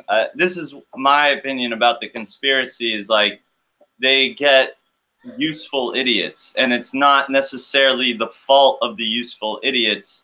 Yes. But that the system that they're at the top yeah. have developed is that they build these useful idiots, you know, and they all become pawns. So. Yep. And it's just so sad. But I'm telling you, it's happening, and the doctors are getting on board. Like they cannot keep the blindfolders on. There's a lot of doctors who are like, you know what? And they man up and they realize that everything they learned is a bunch of horse shit, just like our school system is a bunch of horse shit. I mean, you know, you just take the blindfolders off and you just admit that you're, you know, that everything you learned is BS. And then you go with the new. I mean, it's right there. The science is there. There's so much going on. Even Wim Hof, you know. Oh yeah, you're doing some Wim Hof breathing, huh? Yeah, like even Wim Hof, like showing people that he could withstand a neurotoxin injected into him because of a way of breathing. Like, if people only understood that we are a giant healing machine, if we just give our digestive system a break for a minute, we're gonna heal. And that's what's so awesome about everything, is that you don't have to fear that crickety old CVS line out the door waiting for medication. And I always look at those people in that line. I always look at them and I'm just like, I mean, okay, I don't want to sound superficial. Right. I'm not gonna admit that I'm not. I'm kind of programmed that way. Like, that's one of the things that led me here, is because I'm like, oh, I want to look good, but I can't look good unless I feel good. You know what I mean? Yeah. But so now, like, I have to admit, I'll stare at some of these people standing in like line at the pharmacy, and I'm just like, why did this happen to you? You know what I mean? You destroyed your body. You know what I mean? Like, or you are destroying. They have hope. There's hope for a lot of them. Yeah. You know, they just don't know the info. The info is not out there. And I kind of want to be like, you know, like the crazy, you know, religious guys that are in the street holding the sign. I want to be like, wake up, wake up. I know. You know? Yo, I am with you. That's one of the videos we should make, is, you know, like you were in Costco, you know, fighting for the animal. We should do similar videos, like at a line at a pharmacy, and be like, I would love to do that. Honestly, I've fantasized about stuff like that. Not just saying like, hey, stop eating animals, like these are sentient beings, but yeah, like going out there like and with a megaphone and being like, you know, get off this medication.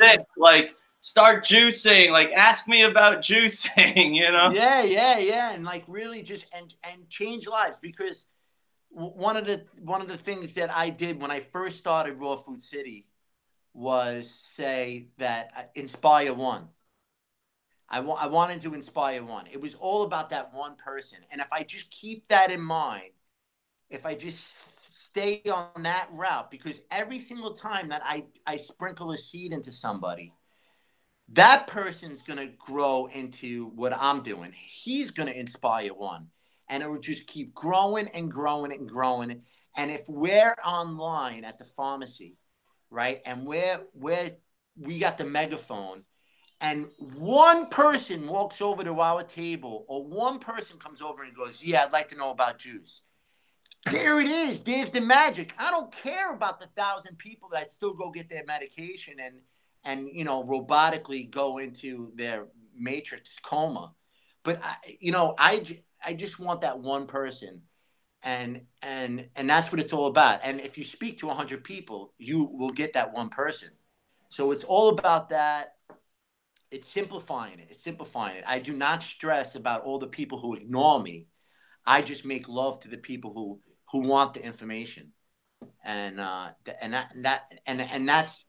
simplifying the diet and simplifying this whole thing has become so easy. Because in the beginning I was overwhelmed, and I'm sure you were too. Like, it's a whole new world that we're living in. But if we really break it down and simplify the whole thing, it just becomes so much easier, and it becomes so much easier on us to do our journey. It takes some time. It takes patience, because like I remember when I was first getting into John Rose, you know, I was very intrigued, but sometimes, you know, he would go off on his you know, start talking about the schematic, and he would talk about all the pathways and and I'd have to just turn it off, and I'd be like, yeah, because I would say to myself, oh, this guy must be crazy because I don't want to feel like I'm stupid, right? Because I can't put it all together. And I think that's why it's easy for some people to write him off, because because it actually takes an attention span, and you have to treat it like a class where you sit down and write and take notes. You know, like they don't want to feel dumb, so it's easier for them to just say, "Oh, that guy's crazy." Yeah, right? yeah. You And that's something that we might be able to teach John. Is that, yeah, all right, he has a sister, and I'm glad that, you know, he is who he is. I mean, you can't deny that. I mean, it's just awesome that he's actually trying to go into it in the deepest way. But that's what we're here for, I guess, you know, because he kind of crafted us in his magic, and Trim tab. we got some of the downloads from his information, and we're feeling the effects of it, and now us as soldiers now we're just going out there and really just simplifying the message, you know, like, and I, you know, we won't. It's fun for us how deep we are into the world to go into the schematic and have fun with that, because, you know, it's something interesting for us on our level. But like for the newcomers, I mean, it's just about, you know, the megaphone and somebody hearing the word juice and like, oh yeah, I've heard that before, and everyone has that Jay Cornish infomercial information and all the info's out there. Doctors are starting to change, like heart disease centers now have like, you know, plant-based diet kind of centers and stuff. Like, it's happening. We're seeing it. We're here because of it. It's just a lot of magic what's happening, and I'm just so happy to be part of it. And I feel like we're still ground level, because we are so alone in our cities. You know what we do, and it's just I don't get overwhelmed with Dan and all, you know, and Christine, and with all their magic and with their how much success they've had in it. I know that there's still room for all of us to have, you know, a ton of people follow us and love what we're doing, and you know, just because our personality is gonna rub off on somebody and they're gonna enjoy it. Like, one person could message me on YouTube, on the Raw Food City YouTube channel. One person could be like, Bobby, thank you so much. You're an inspiration. That just feeds the fuel. One person, because I know that person is going to get my download, and they're going to work their own magic and download and feed it out. And yeah, baby, inspire one. I mean, look at the energy I have, like, just sitting here. Like, it's just nuts. So you've been working out, right? On your juice? Lightly, you know, a few push-ups here and there, rebounding, stretching, Wim Hof, you know, breathing, just really just as light as possible, because I know that I still have healing left. I know I'm still going sludge. I'm still seeing sludge in the toilet, so I'm definitely breaking down mucoid plaque 100%. Because that's amazing. If I drank like some type of psyllium husk charcoal drink right now, I know I'm gonna get a big long string of serpent. I was worried to use that stuff because I felt like that would not bring more toxins into the system. I've done it, and I had emergency colonic because of it. I called up Mike Perrine. I was like, Mike, I'm dying, right? I'm like, because I took the shake. I did what he did. I did the psyllium husk, you know, like I shook it up. I drank it. I did the charcoal all at once during a feast. And I just, I felt like I drank like a bottle of Jameson. And it was the craziest thing. And I just ran in for like an emergency. Like, he literally went in and got the serpent. He flushed the serpent out of me. Wow. That was pulling all the toxins off the wall. So that's why this one has been such an awesome feast, because of I'm seeing it. I'm seeing the mucoid plaque breakdown every single time I go to the bathroom. There's a little residue on the toilet, and I'm like, that ain't juice. That ain't juice. And so what if that's happening still at the 100-day mark? Are you gonna keep going? I'm gonna keep going. I didn't want to say that, but and I don't want to overwhelm myself, right? Because we're talking about simplicity. Uh, I have this 100-day mark in mind, but I'm telling you, it's all how I'm gonna feel when I get there. I know I'm gonna want to do the video and eat the watermelon. I have this vision, but I if I'm still skid marking the toilet, I have to stay. I have to stay and maybe like twerk it a little bit and go deeper. Like I was saying, maybe like celery for a week, or do something, like a celery lemon kind of thing, where we go into deeper parts of my standard American, my 42 years of standard American diet madness. So that is really the key thing to understand. There is that with this whole society, we're just digging ourselves into a hole more and more. I mean, I like what John Rhodes said. You can't eat your way to heaven, but you can sure eat your way to hell. And I mean, we're living in a shithole, literally, with what we're doing to our bodies on mass. This whole thing is a new experiment. All this processed stuff, all this cooked food. I mean, even I think even if you look like 200 or 300 years ago, I bet you they weren't even eating nearly as much cooked food. I'm not saying they weren't cooking their food. I'm saying that I think that they were eating a lot of raw food too. Yeah, no, they had to be. I mean, I even the meat, like they were definitely eating raw meat and everything. Like, what do you think about the whole carnivore thing? Like, that's becoming like a thing too. I wasn't even gonna bring it up because I didn't want to bring it. yeah. But yeah. Let's not even go there. Well, no, I mean, but it's something to address. Look, the human body can take all kinds of abuse. So, for example, I watched this thing the other day where a guy lost weight on eating like Twinkies and Doritos because he controlled the calories or something. You know what I mean? He probably looked better because he lost weight. And yes, you can look better losing weight. It doesn't mean that it's a healthy way to lose the weight. exactly. Now we have definitive science proof that there is like you eat cholesterol and you build plaque in your arteries. You eat saturated fat, you build plaque in your arteries.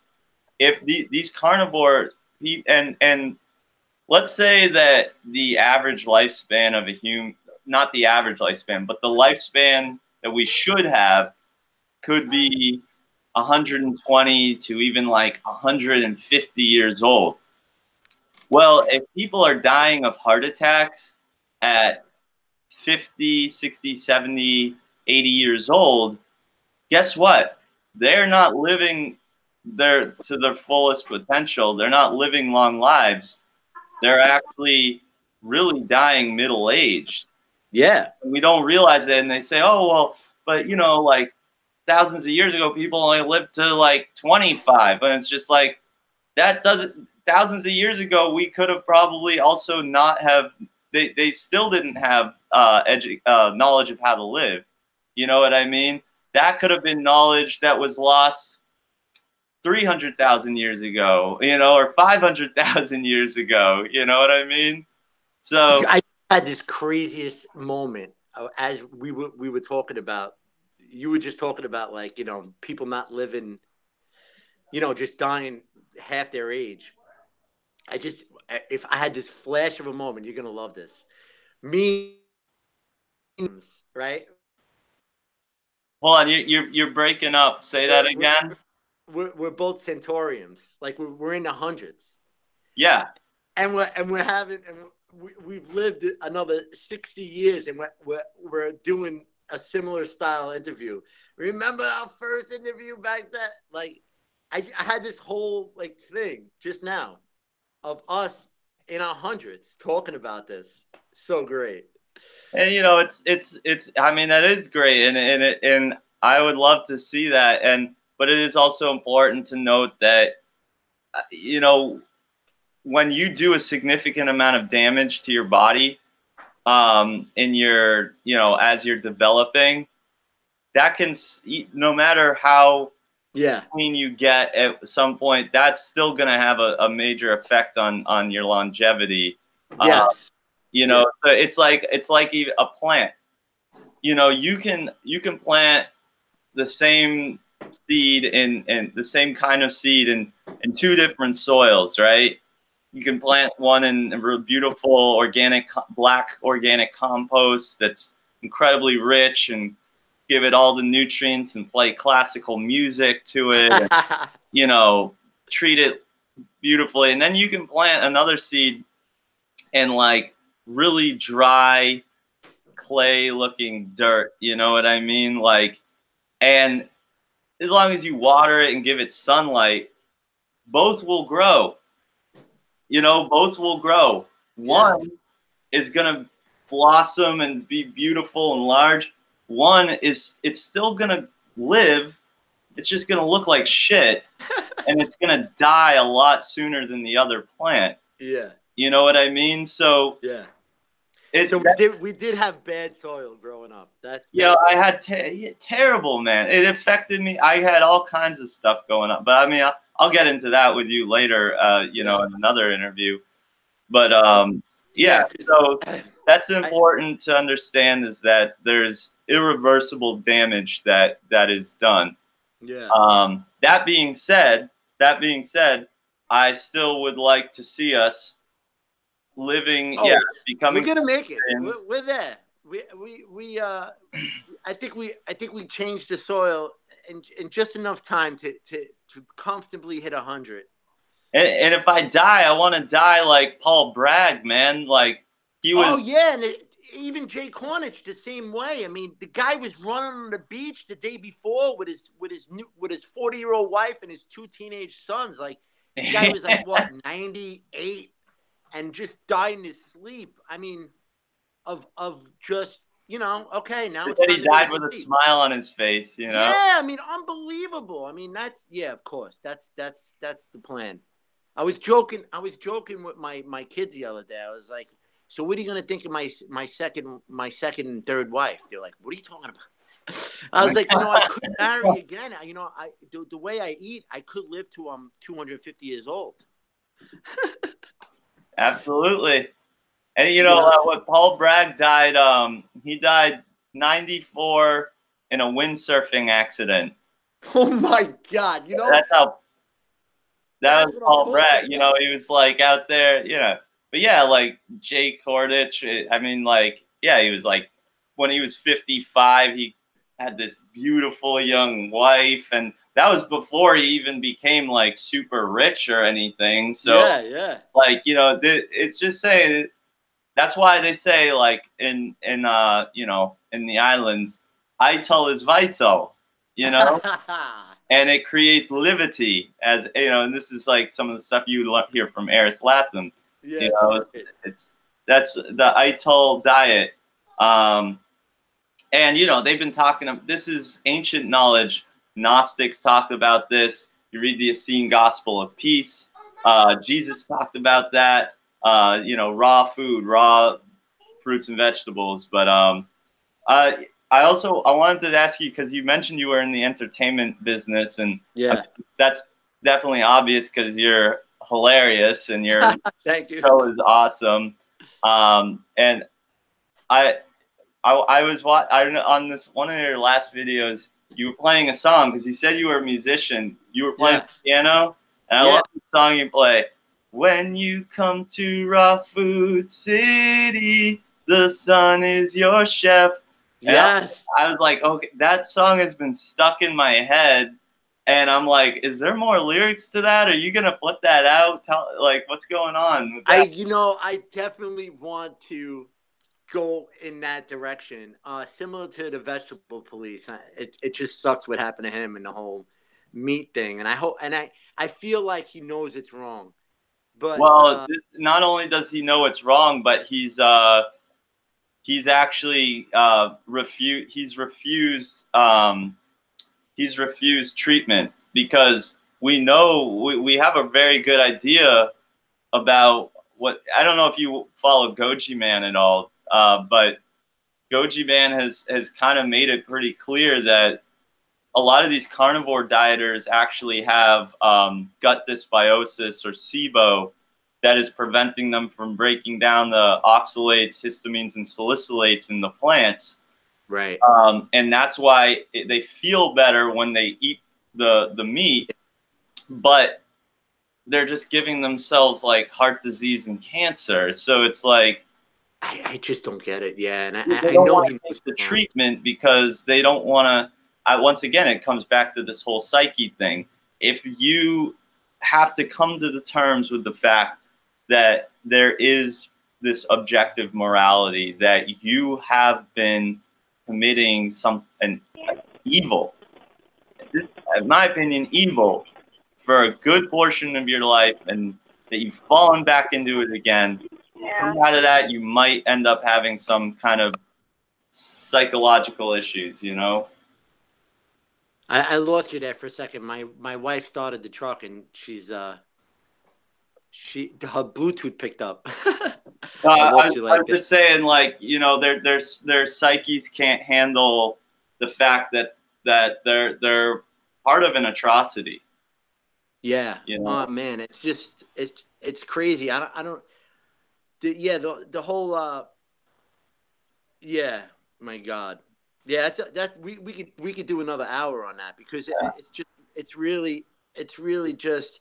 And I know Dan McDonald had a real long conversation with him. I think that's why he went on that recent water fast, and then he came back with juice and everything, and then he had that whole thing with his stomach and everything, an old injury that came up, Well, which makes sense too, right? Because once he's again, like Goji Man actually offered to pay for a good chunk of the testing and yeah, to give him, like, you know, help with yeah, healing. He didn't take it. He didn't take. This is what tells me that these people are not actually ethical. They were never ethical vegans. no, no, It was no, all popularity yeah, because, like, you have an you can't say you tried everything if you didn't try everything. yeah. You're right. You know? Exactly, exactly. And it was so many. I felt like he never really stuck to one thing, like and that's what made him funny, and obviously what built his channel. Because I mean, he's grown even more. It's amazing what's going on with him. But um, I don't follow him anymore. As soon as anybody turns and goes that direction, I can't support. yeah, and now he's showing it. Now he's showing it. He's actually eating on camera now, so it's hard to watch. But I definitely want to take a piece of his work because watching him what he's done as a business, like you were saying, like with my song, I definitely want to get my music out there and have like raw food. I want to have like a raw food city kind of music thing going where I'm selling music and using that music in my videos. And I definitely want to go that. I definitely want to take a page out of that. And Well, hey, let me know when you start to do more, because I play music myself and I would love to collaborate. oh yeah, definitely, definitely get like a raw food city band going. That'd be great. Go on tour, speaking, Honestly, playing that's a little like that bit. would be a dream come true. And retreats and it's just I'm just born. I'm just this is just the beginning. That's why I'm so excited to be alive today and so excited for the future because I know what I haven't even touched a retreat yet. I can't wait to meet everybody and hug everybody and go to the Woodstock Fruit Festival and the Canadian Fruit Festival and the Lauren Lockman Fruit Festival and the Juicing Mama Future Fruit Festival and the Raw Food City Future Fruit Festival. Like just everything that comes with it. Like, you know, like it's just the beginning. And I just want to grow and have fun with this. And oh yeah, I mean, the future's so bright. I'm so excited every day to wake up. It's just crazy. And that's what I want for everybody to feel the way I feel. That's it. Inspire one, baby. That's right. That's right. It's been a hell of a ride so far, and it's getting easy for me. It was I think it's so weird because it was kind of a rocky start for me, but now it's the only way I can eat that yeah, like I know if I diverge at all, I'm in hell. I'm back in hell. Yeah. So it's like, oh, I know. And that's where your subconscious comes in and starts screaming at you and everything. And you don't want to be yelling at that guy. Me Breeze's ukulele. Oh, okay. The wife is texting me while I'm like, is your wife on board with this? Oh yeah, that's a whole nother thing. She jumped on my Raw Food City reset because I have a 3-week reset. That's another thing that I want to do. I want to make that like a book and a program for people, because people need programs, and especially my wife. Like, she needs like a structured. I want to be told what to do kind of program. So I want to do the Raw Food City. I have it just laid out: fat vegan, raw vegan, juice fast. Basically what I've done in 3 years. You know, how I got into this. And I call fat vegan, you know, the pasta and the whole thing. And then you do raw vegan for a week, and then you do a juice feast. It kind of sets you up for a less detoxing juice feast, you know? Mm-hmm. And those are like 21 days. So I want to make, and she's done that. She's done that. Felt great. Lost 20 pounds doing it. Is she fully on board yet? No. Is my light beaming? Yes. Like, I mean, I'm around her every day, just shining. So eventually, is she seeing that? She's so, the kids, you know, she has all the excuses built in, you know, and I feel bad because, you know, it's not about us right now. But I told her, I was like, look, you could have fun. It doesn't have to be, you just put in a little amount of time for you. Put in a small amount of time, and maybe that'll grow. Because right now it's no time for her, you know. So I'm trying to get that message across, and I know she'll shine soon. Like I really, that's what's great about Todd and Trisha, is that they're a team. They you know, it definitely helps. Isn't it beautiful? I'm alone. It's beautiful. It is beautiful, but I'm alone here, and hey, I know how you feel. and you know, but I am proving to people that you can do it alone. Like, if I could do it alone, you could do it alone, and that's also part of my message. So in a way, it's a good thing, you know, because of my situation. You know, people might look character for sure. Yeah, people might look at my situation and go, yeah, okay, you know, I'll live in that world too. Like, I'll just try to shine my best to, you know, make others aware.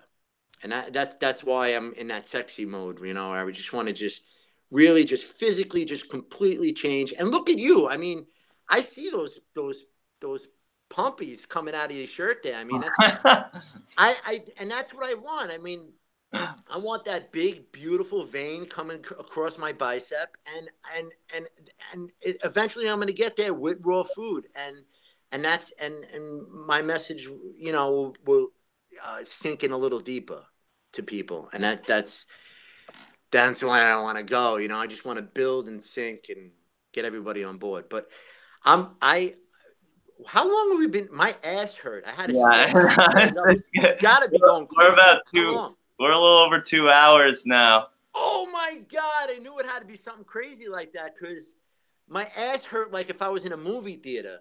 I was like, oh wow, I got to get up. And yeah, I actually it's getting about that time for me too. yeah. I got a lot of homework and other work to do. So let's go. Let's go. I We could talk all day though, to be honest, either way, like, but I know. Are you gonna do the radio show? Are you officially gonna do the I would radio love to, man. That would be such an honor. All right, so that's great. We'll do an hour there, and you know how fast an hour will go with us. Oh my God. So we'll do that, and then we'll just keep doing this. I mean, I love this. This is great. You know what? I really I would love, I like returning you know, guests on this show. Oh, like have a part 2? Yeah, like okay. you know, like I think it's important. It shows that, I think it shows community. You know, I think it shows we're staying invested in the great work. Yeah. You know. On that note, let's go, baby. Yeah, man. Peace. Cool. Thanks, Bobby. Everybody check out Bobby Bunz' YouTube channel. I'll have the link in the description box below. It's Raw Food City. He's got some great videos. He's showing you his 100-day juice feasting journey, his raw food journey, and all that you can accomplish with this lifestyle. So we'll see you in the next video, guys. Thanks, Bobby. Yeah. Cheers. Peace. Later, Nick. Peace. Love.